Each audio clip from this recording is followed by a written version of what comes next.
everybody, how's it going? It's Jamie, the crafty DIY guy. I am back and I've got some Dollar Tree DIY projects for you today that I am super excited about. We've got some things that are definitely modern farmhouse. They could very easily skew farmhouse or industrial. It really is just how you finesse them and how you paint them and kind of, treat them, and definitely how you style with them in your home.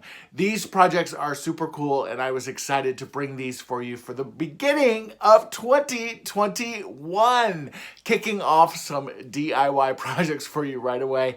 Before we get into those though, if you are one of my newbies, thank you guys so much for being here. I totally appreciate you. But of course, I have to shout out to my OGs. That's my old gang, my folks that have been with me since the very beginning. Thank you all so much for being here. I've also decided that if you join me in 2020 and you've been a follower for at least 6 months, I will call you an OG from now on. So when I speak to the OGs, that's you as well. Newbies, don't worry about it. You'll be OG before too long.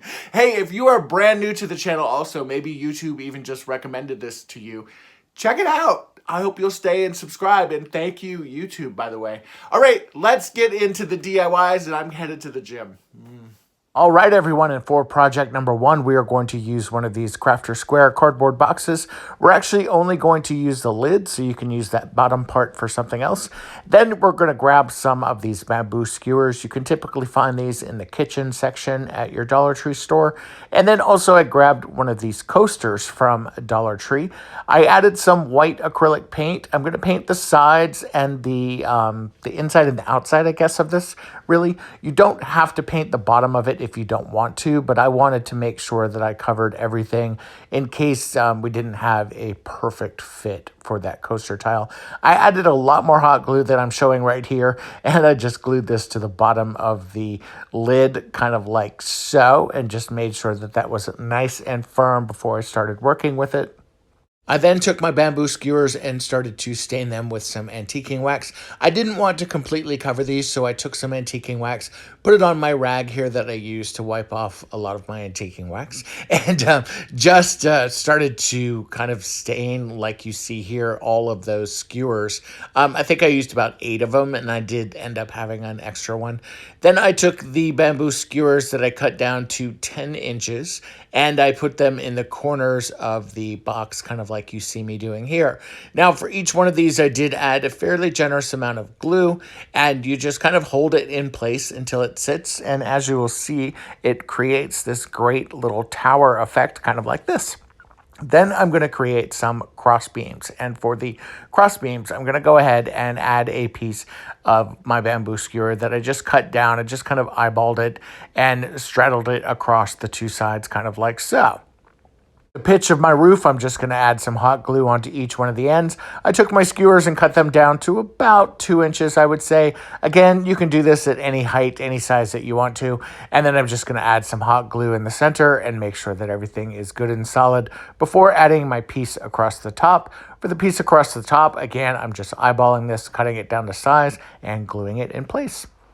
To kind of tone down some of those glue globs that I have on the structure itself, I'm just going to take some of my antiquing wax and just kind of go over some of those glue marks, and that's going to help kind of blend it all together. And it still gives it a very cool rustic look, which I love so much. I took my leftover bamboo skewers and cut them down to size just to fill in around the tile, giving this a more high-end finished look. And when it's all done, this is what it looks like. I absolutely love this. It's a very cool take on a modern farmhouse lantern that you can replicate for yourself. All right, everyone, and for the next project, this is definitely still in that industrial farmhouse or modern farmhouse vibe. I'm taking one of these Dollar Tree cutting boards, one of these large dowel rods that you can pick up at Dollar Tree, and one of these hangers. These hangers come in a 2-pack, but you only need 1 hanger for this project. So take your cutting board, and what you're going to do is kind of line up where you want to have your hanger line up, and you're basically cutting a bracket. Take this little hacksaw that you can pick up at Dollar Tree and a pen or a pencil, and then you're going to mark it on the hanger. Now, I had one that I already cut prior to filming because I wanted to make sure that I could do this project for you guys. And I used this one as my template. So what I'm going to do is just mark it here with my pencil, and then you can see where you're going to be cutting this. And with this hanger is actually plastic, so it actually works out really, really well using this little hacksaw. Go ahead and hacksaw through that. I would say do it about 3/4 of the way, if not all the way through, and then you'll see that it'll snap pretty easily like it did here, and it gave me a nice clean break. For this thicker end, though, I would go almost all the way through if you can. Just go ahead and keep sawing and keeping your kind of grip there, I guess that's what it is, as straight as possible, and then it will snap and give you a nice clean break. And as you can see, my two sides match up pretty evenly here. You're going to take your cutting board, and what you're going to do is glue these down. Now, I am going and gluing mine down kind of right on the edge there, right by that rounded end there.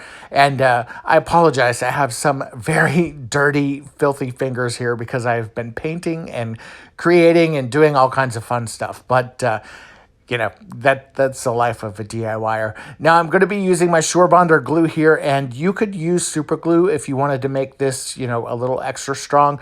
I'm perfectly fine with using the Sure Bonder, and as you can see, I'm able to hang this on my wall in my house, and I'm not having any problems at all with it.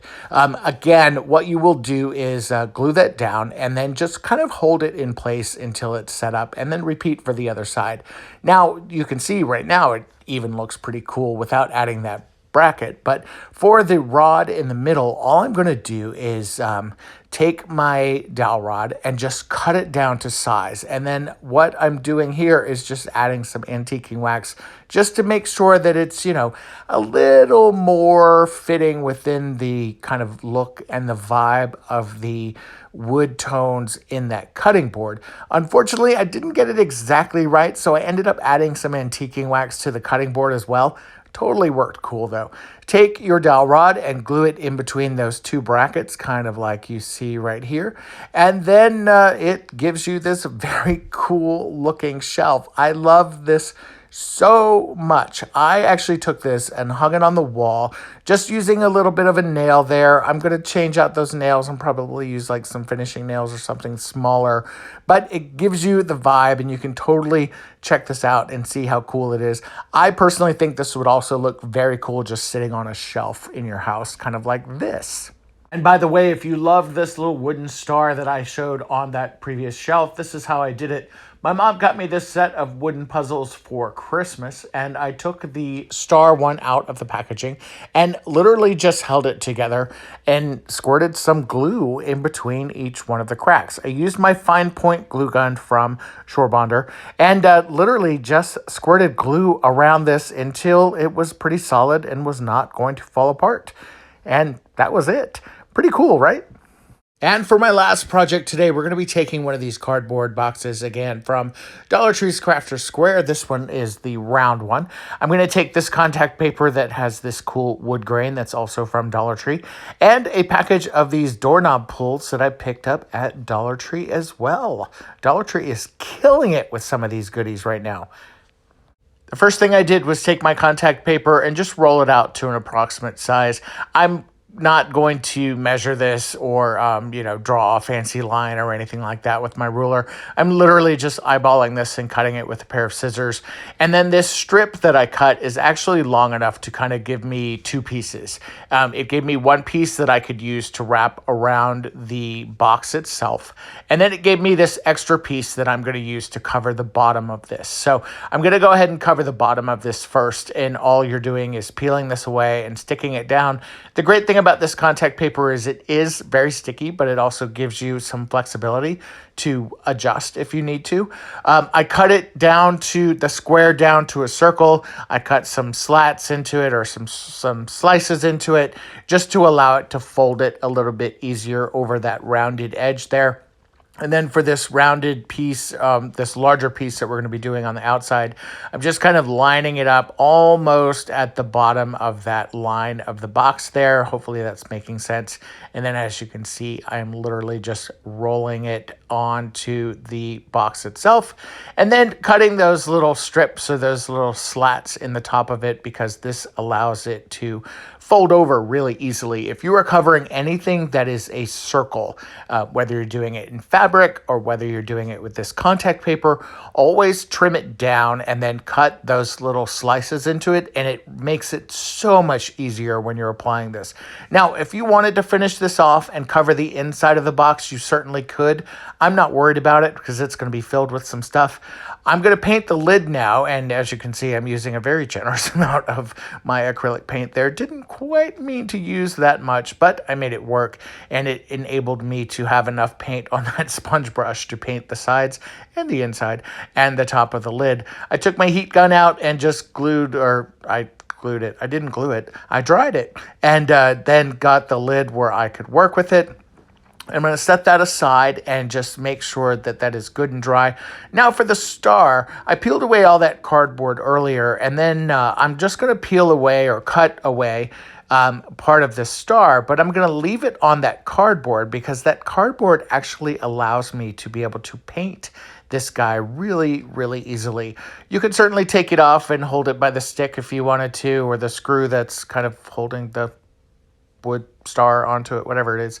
I painted it black. I let that dry, and then I added some metallic paint to it. I'm just going to take kind of what's in here in the cap because I kind of want this to be a little bit of a muted look. I am just going to paint the top of the star right now, but then you'll see kind of later on, I end up painting the entire star. So if you want a head start, go ahead and paint your entire star. Trust me, it will look so much better.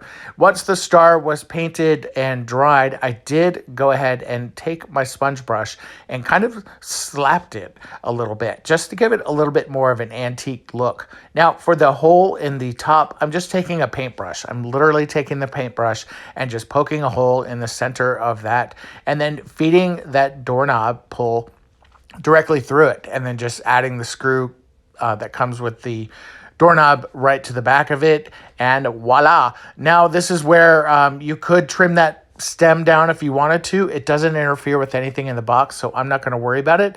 When I did fit this on, it does fit. It's going to be a little bit tight. I did not like the way that the sides of that star looked. So this is where I mentioned earlier I did add some more of my metallic paint, and I just kind of kept it really, really light. That way it still kind of had that kind of aged look. And this is what it looks like when it's all done. I think this is super cute. Definitely falls within that modern farmhouse vibe. Looks very cool on a tray. I would imagine this would be great for a bathroom or on a shelf. You could really do a lot of different things with it.